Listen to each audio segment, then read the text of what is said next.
आज की कहानी एक ऐसे जीनियस की है जो ज्ञान के शिखर पर बैठा था और फिर एक बर्फीली रात में उसे एहसास हुआ कि उसकी पूरी जिंदगी एक धोखा थी। ये कहानी है अहंकार की, ज्ञान की और उस एक पल की जो सब कुछ बदल देता है। जरा सोचिए, क्या हो अगर किसी की सबसे बड़ी ताकत ही उसका सबसे बड़ा वहम निकले। बस यही एक सवाल इस पूरी कहानी की जान है। तो चलिए सफर पर चलते हैं और देखते हैं कि कैसे एक जीनियस शून्य तक पहुंच गया। कहानी शुरू होती है पी.डी. ऑशपेंस्की से, और ये कोई मामूली नाम नहीं था। रूस के एक बहुत बड़े फिलोसोफर और मैथमेटिशियन, जिनकी किताबें दुनिया भर में 14 से ज़्यादा ज़बानों में पढ़ी जाती थी। इंटेलेक्चुअल दुनिया में तो उनका कद इतना बड़ा था कि उनका नाम अरस्तू और कांट जैसे दिग्गजों के साथ लिया जाता था। अब उनके रुतबे को समझने के लिए थोड़ा सा फिलॉसफी के इतिहास में झांकते हैं। देखिए, उस जमाने तक ज्ञान पर मतलब नॉलेज पर सिर्फ दो ही किताबों को फाउंडेशन माना जाता था। एक थी अरस्तू की ऑर्गेनम यानी ज्ञान का पहला सिद्धांत, और दूसरी थी फ्रांसिस बेकन की नोवम ऑर्गेनम यानी ज्ञान का नया सिद्धांत। और फिर आते हैं ऑशपेंस्की और वो खड़ा करते हैं ज्ञान का तीसरा स्तंभ अपनी किताब टर्शियम ऑर्गेनम के साथ, ज्ञान का तीसरा सिद्धांत। ये सिर्फ एक किताब नहीं थी, ये एक ऐलान था, एक बहुत बड़ी घोषणा कि भाई मैंने ज्ञान का आखिरी राज खोज लिया है। और उनका कॉन्फिडेंस देखिए, अपनी किताब के पहले पन्ने पर ही वो लिखते हैं, जब पहला और दूसरा सिद्धांत पैदा भी नहीं हुए थे तब भी तीसरा सिद्धांत मौजूद था। सिर्फ एक लाइन, और इससे उनके आत्मविश्वास या कहें कि ईगो का अंदाजा हो जाता है। उन्हें वाकई लगता था कि बस वो समझ के शिखर पे पहुंच चुके हैं। और ठीक इसी शिखर पर कहानी में एंट्री होती है एक बिल्कुल अलग, एक बहुत ही रहस्यमयी किरदार की, जॉर्ज गुरजिएफ। और गुरजिएफ ऑशपेंस्की जैसे पढ़े लिखे विद्वान से 100% अलग थे। गुरजिएफ वो कोई प्रोफेसर नहीं थे, किसी यूनिवर्सिटी से उनका कोई लेना देना नहीं था, ना ही उनके पास कोई किताबों की लाइब्रेरी थी। वो तो एक मिस्टिक थे, एक फकीर, एक संगीतकार, एक टीचर। और उनके बारे में कहा जाता था कि उनकी आंखें किसी एक्सरे की तरह थीं, जो इंसान के आर पार देख लेती थीं, सीधा उसकी आत्मा में। तो ऑशपेंस्की पहुंचते हैं गुरजिएफ से मिलने। माहौल कैसा था? रूस की वो कड़ाके की सर्द रात, हर तरफ बर्फ की मोटी चादर, और हवा में एक अजीब सा तनाव, एक गहरा सन्नाटा। गुरजिएफ दरवाजा खोलते हैं, लेकिन कोई स्वागत नहीं, कोई आइए बैठिए नहीं। दुनिया के इतने बड़े विचारक के लिए एक कुर्सी तक ऑफर नहीं की गई। बस एक खामोशी, और वो एक्सरे जैसी आंखें जो ऑशपेंस्की को ऐसे घूर रही थीं मानो उनके दिमाग में भरे ज्ञान के हर एक कण को तौल रही हों। जाहिर है ऑशपेंस्की हैरान थे।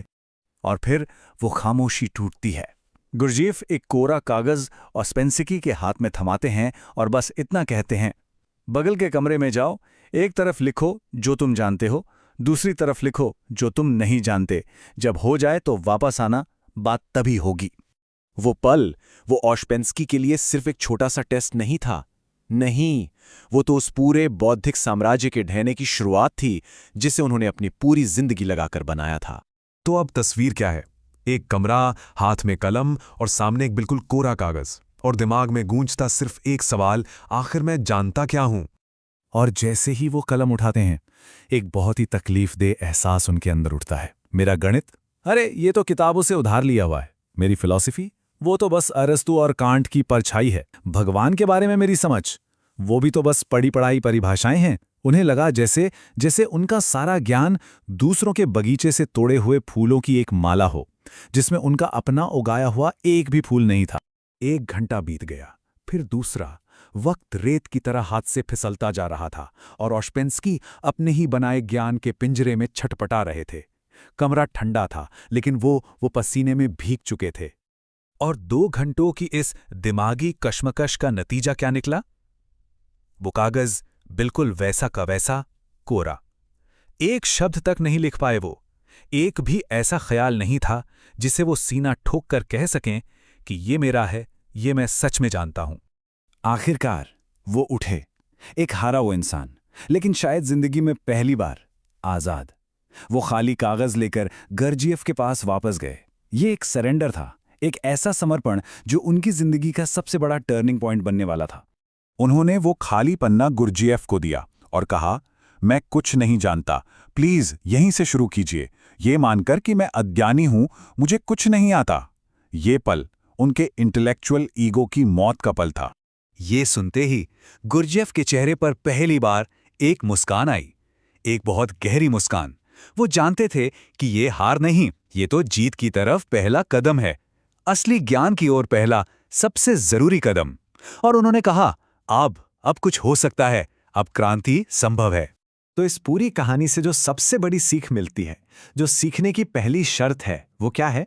वो ये है कि सिर्फ एक खाली प्याला ही भरा जा सकता है। सच्चे ज्ञान का रास्ता, पता है, हमेशा ऐसे ही खुलता है। सबसे पहले मैं सब कुछ जानता हूं वाला ईगो टूटता है। उसके बाद उधार लिए हुए ज्ञान का जो महल हमने बनाया होता है वो ढह जाता है। तब जाकर अंदर एक खाली जगह बनती है और बस उसी खालीपन में सच्चाई की पहली किरण दाखिल हो सकती है। तो बात सीधी सी है, असली सीखना तब शुरू नहीं होता जब हम बस इंफॉर्मेशन जमा करते रहते हैं। नहीं, ये तब शुरू होता है जब हमारे अंदर ये हिम्मत, ये विनम्रता आती है कि हम कह सकें, मुझे नहीं पता। तो जाते जाते एक सवाल जो हम सबको खुद से पूछना चाहिए, हमारी जिंदगी में वो कौन सा कोरा कागज है जो भरे जाने का इंतजार कर रहा है? वो कौन सी चीज है जिसके बारे में हमें ये मानने की हिम्मत जुटानी है कि शायद मैं इस बारे में कुछ नहीं जानता? इस सवाल पे जरा सोचिएगा।